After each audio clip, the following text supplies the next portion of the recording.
오늘 본문은 구별 설교를 하면서 에베소 교회 장로들에게 유언과 같은 말씀을 전하고 있습니다. 25절에 보니까 여러분 중에 왕래하며 하나님의 나라를 전파하였으나 이제는 여러분이 다 내 얼굴을 다시 보지 못할 줄 아노라, 이렇게 말하면서 마지막 이다라고 하는 것을 강조하고 있습니다. 그러므로 증언을 하는데 모든 사람의 피해에 대하여 내가 깨끗하다, 이렇게까지 말할 수 있는 것은 27절에 내가 꺼리지 않고 하나님의 뜻을 다 여러분에게 전하였습니다 라고 했습니다. 그러니까 전해야 될 모든 것을 나는 다 전했기 때문에 여러분의 피해에 대하여서 내가 깨끗합니다. 이것은 전심전력을 다해서 말씀을 다 전했기 때문입니다 라고 하는 후회함이 없는 그런 목회를 했다라고 하는 말씀을 전하고 있습니다. 하지만 28절에 여러분은 자기를 위하여 또는 온 양떼를 위하여서 삼가해야 할 것이 있다라고 말합니다.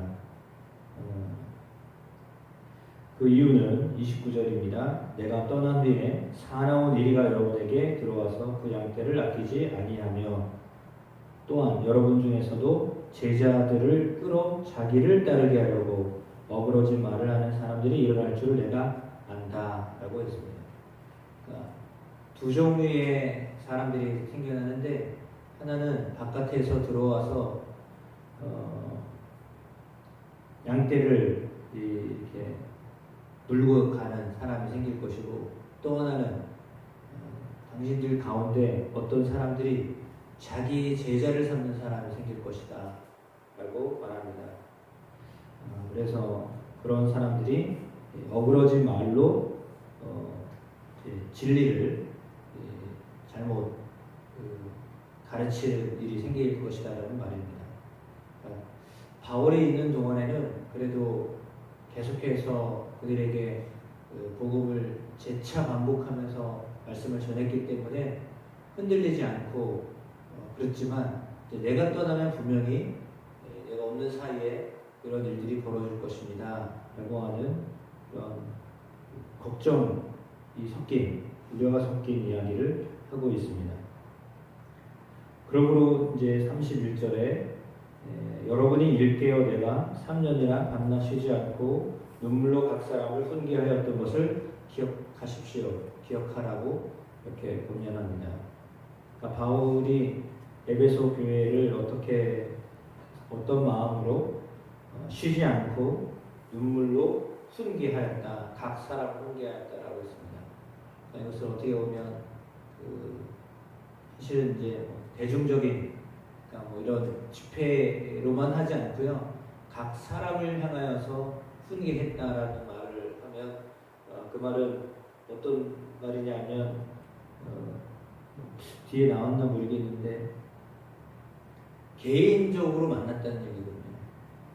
그러니까 그냥 함께 모였을 때만 말씀을 전한 게 아니라 각 집에 각 사람에게 개인적으로도 말씀을 전했다는, 그들이 굳게 서로 1대1 양육을 했다라는 어떤 의미가 있는 거죠. 그러면 이것들이 필요한 것입니다. 그래서 그들이 그럼에도 불구하고 그들이 흔들릴 것이다라는 말씀을 한 겁니다. 그러면 그건 왜 그럴까라고 했을 때 32절, 우선 32절 말씀을 보면 내가 여러분을 주와 및 그 은혜의 말씀에 부탁하노니 그 말씀이 여러분을 능히 든든히 세우사 거룩하게 하심을 입은 모든 자 가운데 기업이 있게 하시리라 라고 했습니다. 그렇기 때문에 그들을, 에베소에 있는 장로들을, 여러분을 주와 및 그 은혜의 말씀에 부탁한다 라고 했습니다. 주님께 부탁하고 갑니다. 그리고 은혜의 말씀에 부탁합니다. 그 말씀이 여러분들을 든든히 세우시고 거룩하게 하심을 입은 모든 사람 가운데 기업이 있게 하실 것입니다. 라고 했습니다. 그리고 이제 자기 변명을 하는데 나는 아무 은이나 금이나 의복을 탐하지 아니하였다. 아는 바와 같이 내 손으로 나와 내 동행하는 사람들이 충당하였었다라는 말입니다. 그러니까 어떤 요즘 말로 말하면 어떤 생활비를 받고 일하는 게 아니라 스스로 우리는 우리의 생계도 책임져 가면서 함께 복음을 전하는 일을 했다라는 말입니다. 그래서 범사 여러분에게 모범을 보여준 바와 같이 수고하였고 이제 그래서 이제 약한 사람들을 돕고 주 예수께서 친히 말씀하신 바 주는 것이 받는 것보다 복이 있다 하심을 기억하여야 합니다. 라는 말을 전합니다. 이제 바울이 떠난 사이에 이제 또 다른 사람들이 이제 교회를 이제 치리하게 될 텐데 그때도 우리가 했던 것처럼 바울과 바울의 일행이 했던 것처럼 그 마음으로 했으면 좋겠다 라는 그런 이제 말을 강조하는 거죠. 그럼 왜 이런 말을 했을까라고 하는 질문을 해야 합니다.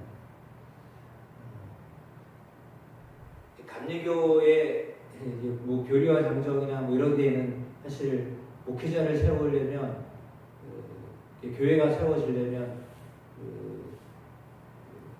목회자의 사례비를 책임져야 된다는 말이 나와요. 그리고 장로를 세울 때도 역시 마찬가지예요.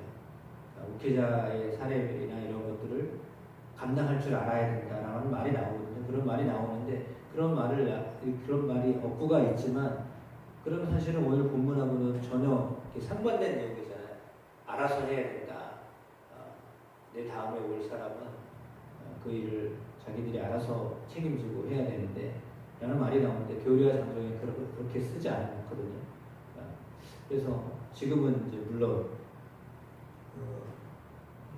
그러니까 이제 미자립교회 비전교회 목회자들은 이중 직업을 가져도 된다라고 해서 목사님들이 또 사모님들이 다 밖에 나가서 일을 해외면 자체적으로 사회가 생활이 안 되니까요.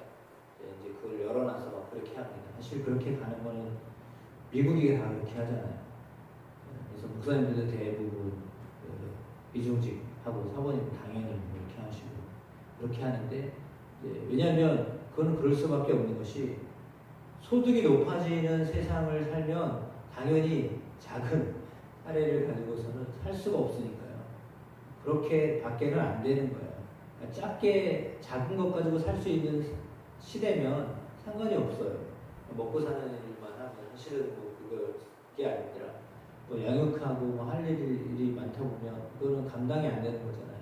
그러니까 당연히 그렇게 되는 건데 그럼에도 불구하고 또 어떤 분들은 목회자가 목회만 해야지 무슨 다른 직업을 갖냐고 그렇게 말씀하시는 분도 있어요.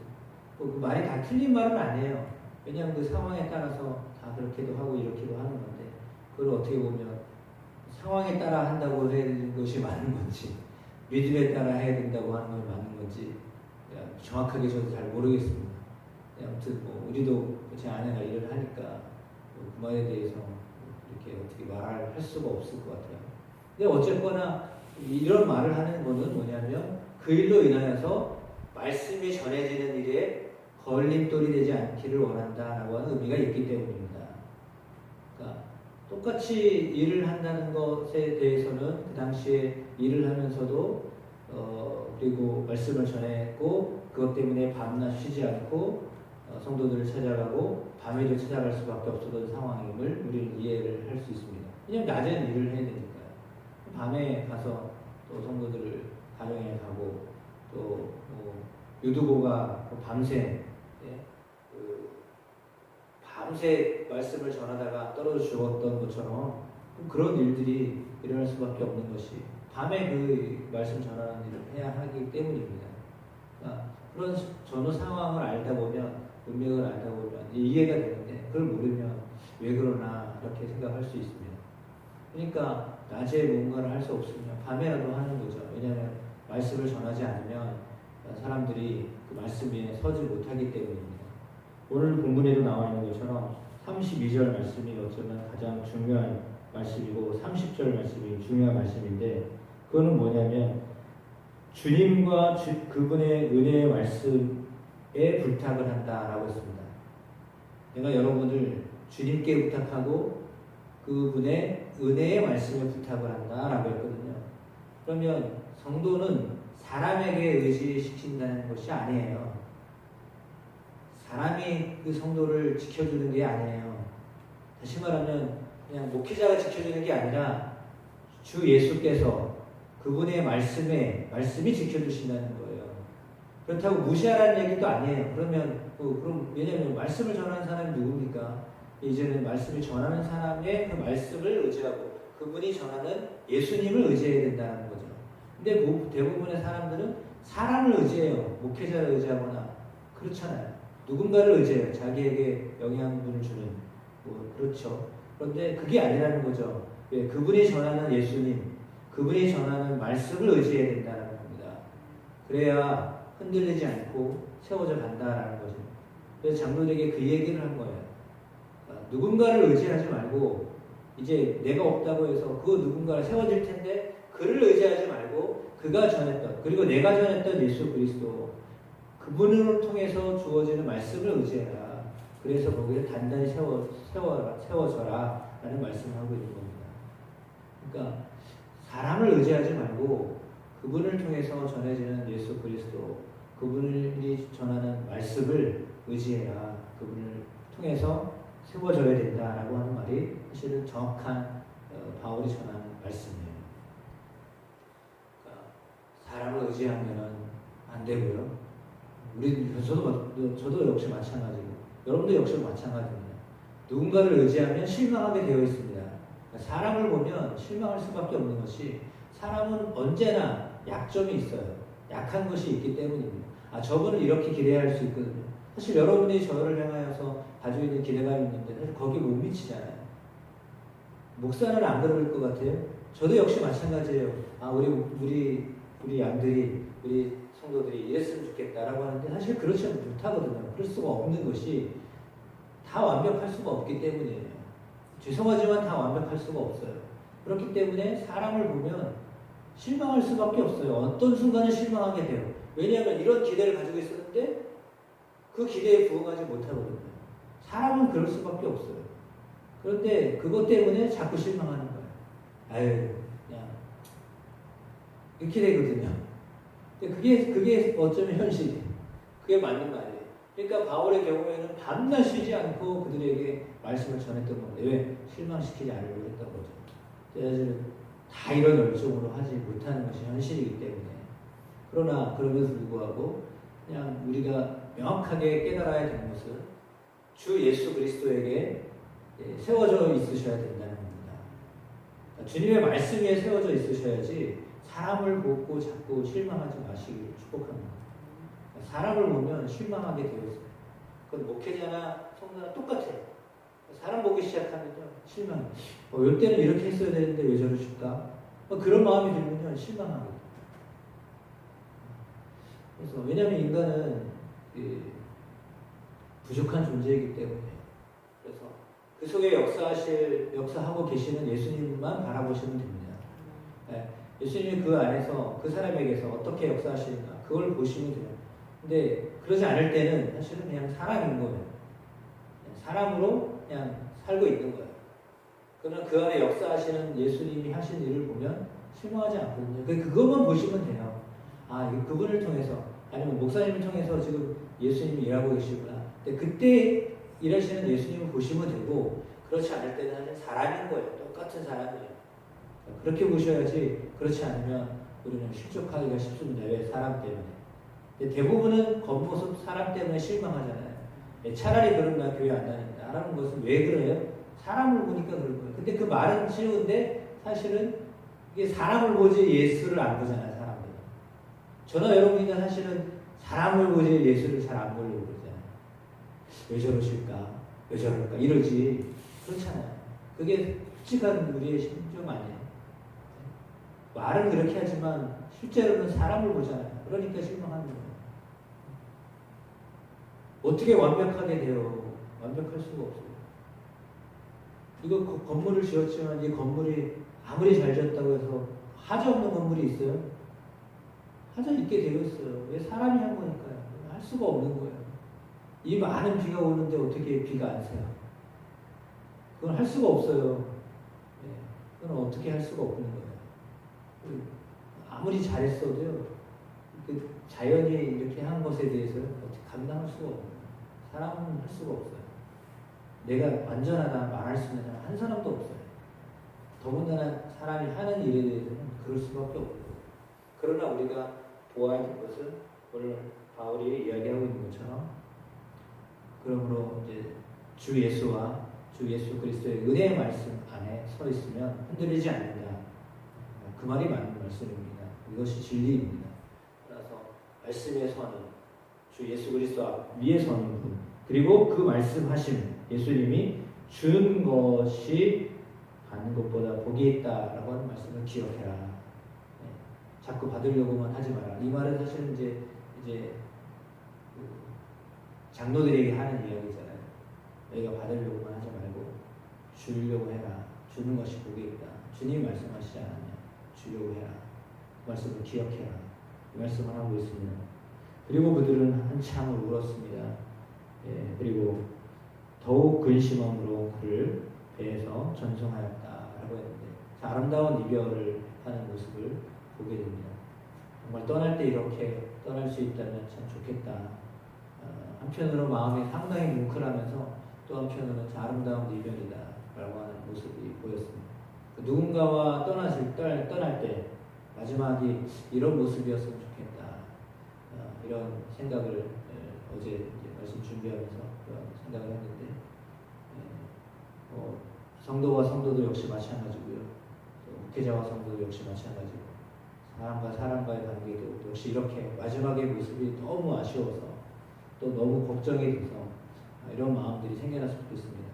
속으로 아이고 잘됐다 잘 갔어 이게 아니라 정말 안타까워서 앞으로 어떻게 될까 서로가 걱정하고 근심해질 수 있는 그런 마음으로 관계를 맺어가고 또 말씀에 서가는 사랑 가운데 단단히 세워져가는 저와 여러분 또 우리 교회 교우들과 저와의 관계 되기를 간절히 소망합니다. 기도하겠습니다. 양떼를 위하여서 삼가해야 될 것이 있다고 전하며, 그리고 보상을 말하지 말고 섬기라고 바울은 말씀합니다. 어쩌면 이 말씀이 저를 향하여서 주시는 말씀이고, 또 말씀을 전해야 될 사람들에게 주어진 의미 있는 말씀입니다. 이 말씀이 적용되어지도록 주님 은혜를 더하여 주옵소서. 예수님의 이름으로 기도합니다. 아멘.